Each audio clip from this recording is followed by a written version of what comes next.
Hello everyone, welcome back to my YouTube channel. Guys, आप अगर competitive exam की preparation कर रहे हैं तो ये जो आपके शॉर्ट नोट में आज आपको पढ़ाने वाली हूँ या आगे की और वीडियोस में मैं आपको जो ये कंप्लीट करवाऊँगी, ये आपके लिए बहुत मेजर रोल प्ले करेंगे, क्योंकि इसमें मैं आपको वो कंसेप्ट्स, वो टॉपिक बताऊँगी जो कि डायरेक्ट आपके एग्ज़ाम में आपसे पूछ लिए जाते हैं। यहाँ पे देखिए, स्टार्ट करेंगे पहले फ़िज़िक्स से। फ़िज़िक्स का मतलब होता है भौतिक विज्ञान, जिसमें कि आप जो लॉज हैं वो पढ़ते हैं, जो चीज़ें फिज़िकली होती हैं लाइक फ्रिक्शन है, घर्षण, ग्रेविटेशन, ये सब चीज़ें हम इसमें पढ़ते हैं। सो इसमें स्टार्ट करेंगे सबसे पहले हम यूनिट्स एंड मेजरमेंट से।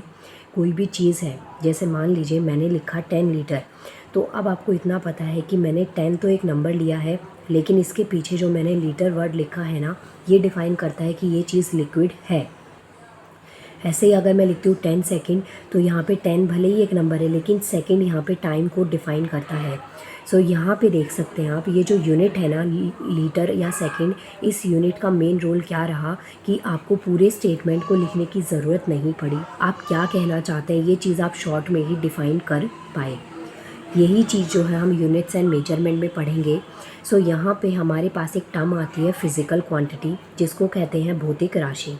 जैसे कि मानिए मैंने आपको कहा कि या आप किसी को कहते हैं कि आप किसी से बहुत गुस्सा हैं, या आपको किसी पे बहुत प्यार आ रहा है, या आपको बहुत भूख लगी है। गाइस, जब हम ऐसे अपने इमोशंस को बताते हैं तो हम बहुत कम या ज़्यादा ऐसे वर्ड्स का यूज़ करते हैं, हम एग्जैक्ट नंबर नहीं बता पाते। तो यहाँ पे एक स्टेटमेंट आपकी कंक्लूड होती है कि बहुत सी ऐसी चीज़ें होती हैं जिसको कि आप मेजर नहीं कर सकते, माप नहीं सकते। लेकिन वहीं अगर मैं सेकंड थॉट की बात करूं, तो मैं अगर आपको बोलूं कि आपको मार्केट से 1 किलो सब्ज़ी लानी है, 2 लीटर दूध लाना है, तो ये चीज़ आपके लिए मेजरेबल है कि आप इतनी क्वांटिटी आपको चाहिए होती है। सो यहाँ पे हमारे पास में 2 टाइप से क्वांटिटीज़ होती हैं, एक जिनको आप मेजर नहीं कर सकते, एक जिनको आप मेजर कर सकते हैं, जिसको मापा जा सकता है। और जिनको माप सकते हैं उन्हें हम फिज़िकल क्वांटिटी कहते हैं, भौतिक राशि कहते हैं। आज पहले हम यही टॉपिक पढ़ेंगे।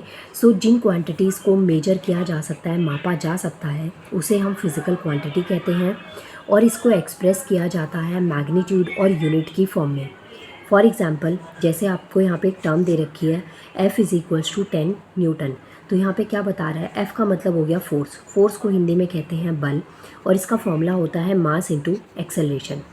अब ये फोर्स आपको दे रखा है 10 न्यूटन, मतलब कि कोई चीज़ आपके पास है, उसके ऊपर 10 न्यूटन का बल आपने लगाया है। तो यहाँ पे ये क्या है, इसको आप मेजर कर सकते हैं, ये आपको याद रखना है। नेक्स्ट यहाँ पे देखिए, जो 10 है वो इंडिकेट करता है फोर्स कि वो 10 टाइम्स है, और जो n है वो इसकी यूनिट है कि हम फोर्स को न्यूटन में मेजर करते हैं, NEWTON में इसको मेजर किया जाता है।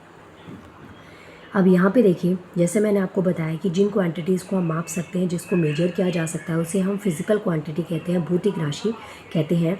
अब भौतिक राशि हमारे पास 2 टाइप की होती है। एक होती है फंडामेंटल क्वांटिटीज़, जो कि इंडिपेंडेंट होती है, किसी भी उसके ऊपर डिपेंड नहीं होती हैं। फंडामेंटल क्वांटिटीज़ में गाइज हम 7+2 का रेशो पढ़ते हैं, 7 मूलभूत राशियाँ पढ़ते हैं। उसके अलावा 2 सप्लीमेंट्री यूनिट्स होती हैं, जो कि प्लेन एंगल और सॉलिड एंगल होती हैं, जो मैं आपको डिटेल में पढ़ाऊँगी। बट ये मैं आपको शॉर्ट नोट दिखा रही हूँ, तो इसमें लिमिटेड चीज़ें आपको मिलेंगी। बाकी आप चैनल को सब्सक्राइब कर लीजिएगा, इस पर बहुत सारी वीडियोज़ मैंने इससे रिलेटेड एक्सप्लेन करी हुई हैं। सो आप यहाँ पे देखेंगे कि फंडामेंटल क्वांटिटीज़ होती हैं, और दूसरी होती है हमारी डिराइव्ड। डिराइव्ड का मतलब क्या होता है, जो कि आपकी फंडामेंटल जो मूल राशियाँ हैं उन्हीं से निकली हैं।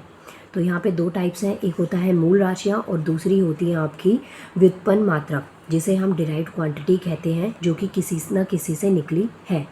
फॉर एग्ज़ाम्पल, जो टाइम है वो आपका फंडामेंटल क्वांटिटी है, लेकिन इफ़ आई से स्पीड जो होता है वो डिस्टेंस अपॉन टाइम होता है। तो स्पीड को कैलकुलेट करने के लिए आपको दूरी और समय दोनों की ज़रूरत है, इसलिए आपकी जो स्पीड है वो आपकी डिराइव्ड क्वांटिटी है, जिसे कि हम व्युत्पन्न मात्रक कहते हैं। आई होप आपको ये पॉइंट समझ में आया होगा। नेक्स्ट देखिए, जो सिस्टम ऑफ यूनिट है वो कंप्लीट सेट ऑफ यूनिट है फंडामेंटल और डिराइव्ड के लिए, जिसे कि जो एक फिज़िकल क्वांटिटी का एक टाइप है। इसमें हमारे पास 3 सिस्टम होते हैं जिसे हम MKS बोलते हैं, CGS बोलते हैं और FPS। ये 3 टाइप के सिस्टम ऑफ यूनिट्स जो हैं वो बहुत कॉमन है, लेकिन इन तीनों सिस्टम ऑफ यूनिट को हटाकर हम एक सिस्टम ऑफ यूनिट पढ़ते हैं जिसे हम SI यूनिट सिस्टम कहते हैं, इंटरनेशनल सिस्टम ऑफ यूनिट, जिसके अंदर लेंथ को आप मीटर में मेजर करेंगे, मास को आप केजी में या फिर ग्राम्स में मेजर करते हैं और टाइम को आप हमेशा सेकंड्स में मेजर करेंगे। मास को आप ग्राम्स में ही मेजर कर सकते हैं। स्मॉलेस्ट यूनिट आपको लेनी होती है। अब देखिए, जैसे मैंने आपको बताया कि जो मूल राशियाँ वो हमारे पास 7 होती हैं, प्लस 2 जो प्लेन एंगल और सॉलिड एंगल मैंने आपको बताए, इन्हें हम सप्लीमेंट्री कहते हैं। तो गाइस, जो सप्लीमेंट्री यूनिट है वो कौन से हैं? यूनिट ऑफ प्लेन एंगल और स्टेरेडियन। तो एक रेडियन हो गया और एक आपका स्टेरेडियन हो गया। आई होप आपको ये पॉइंट समझ में आ रहे होंगे। अब इसी में हमारे पास फिज़िकल क्वांटिटी में 2 और चीज़ें आती हैं जिसे वेक्टर और स्केलर क्वांटिटी कहते हैं, अदिश राशि और सदिश राशि। देखिए, सदिश राशि का मतलब होता है 7 दिशा के, जिसके अंदर मैग्नीट्यूड और डायरेक्शन दोनों होते हैं, उसे हम सदिश राशि कहते हैं। इससे कि इंग्लिश में इसको वेक्टर क्वांटिटी कहते हैं। और अदिश राशि वो जिसके अंदर डायरेक्शन तो नहीं होती लेकिन मैग्नीट्यूड होता है, उसे हम अदिश राशि कहते हैं। अब यहाँ पे देखिए, ये पॉइंट्स आपके फ़िज़िकल क्वांटिटी के ख़त्म होते हैं। नेक्स्ट वीडियो में मैं आपको मोशन पढ़ाऊँगी जिसमें न्यूटन के लॉज ऑफ मोशन हम पढ़ेंगे। Thank you so much. Video को लाइक करिएगा, चैनल को सब्सक्राइब और बेल आइकन को प्रेस कर लीजिएगा गाइस। इसके अलावा आप मुझे इंस्टाग्राम पर भी फॉलो कर सकते हैं, जिसका लिंक मैं इस वीडियो के डिस्क्रिप्शन में आपको दे दूँगी। Thank you so much.